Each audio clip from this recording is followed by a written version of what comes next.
I gotta do it. I gotta do it. Wait. You folks at home are gonna love this. A few years ago, I was in San Francisco, alone, walking around downtown. I had my trusty camcorder by my side, so I was just taking it all in. I had my headphones on, just keeping to myself, you know. Everyone seemed to be in their own private world, inches from the next man, exchanging breath, but rarely sharing a word. I look over, and there's this cat cruising in his wheelchair, and I thought to myself, man, what's his life gotta be like?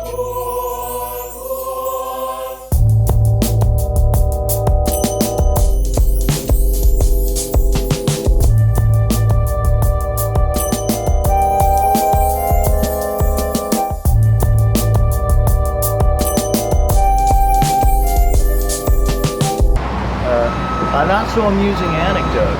A buddy of mine, he's a quadriplegic, and he's been in a wheelchair for a long time. He drives. He went to a Chinese restaurant, ordered his food, including wonton soup. Put it in his lap, got back in his van, and drove home. Got home to discover that the wonton soup had been leaking into his lap, and he scalded all the skin off of his. That was bad, very bad. Dude, I was a dope fiend. I was, in a lifestyle that most people don't pull out of. You get caught up in the cycle of it, You go out and you suck a dick or this or that and the other, and you make your money, and then you go do some drugs to forget what you just did to make the money, and then so you do the drugs for a while, and then the drugs run out, and then you got to go do something to get more drugs so that you can forget what you're doing to make the money to get the drugs.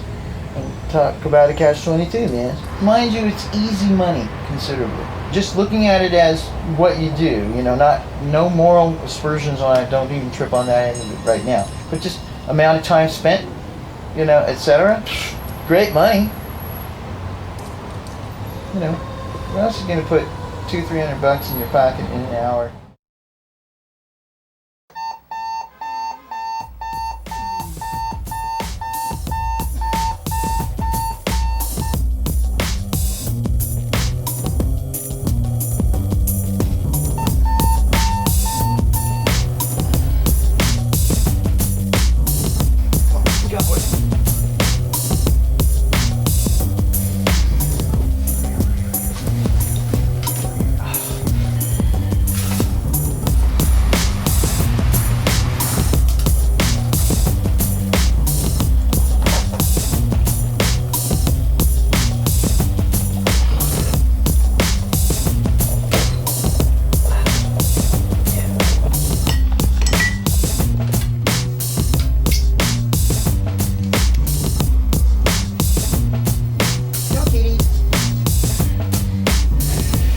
Now, mind you, if a medical company gave me something similar to that to serve the same function, they'd probably charge me $80 for it.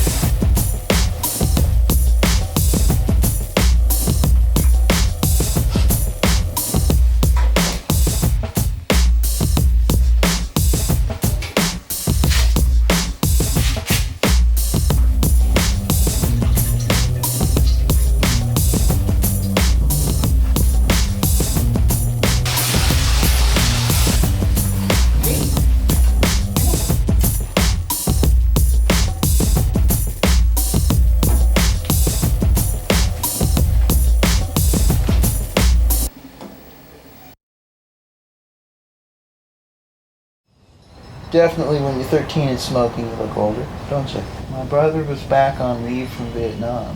While he was there, he picked up heroin habit. He came back and I busted him shooting up heroin. And the guy says, well, let me try that or I'll snitch out. And he was like, well, okay. I was 12. 12. Oh man, it made the pain go away. My grandmother was abusive, not just physically, psychologically. And she always told me I'd never amount to anything. I was kind of, it was crazy. That's why I was not an achiever in school. Oh, I aced tests. But why bother trying when this is the reaction I'm gonna get at home? So that's how it happened. But he wasn't always a paraplegic. Because of his abusive family, Michael Harper ran away from home at the tender age of 13. Then he got addicted to heroin and speed and started selling his ass on the street. Then one day, he gets on the freeway and the car's CV joint breaks. Crashing at like 70 miles an hour, he jumps out the car window and saves his own life. But he breaks 2 discs in his spine in the process, this rendering his legs useless, but it ultimately changed his life for the better. Now he's in his 40s, he's clean and on the right track, going back to school, getting his GED, and studying to be a computer programmer. Okay, I had a fucked up childhood and I put myself in deeper, and you can get out of it.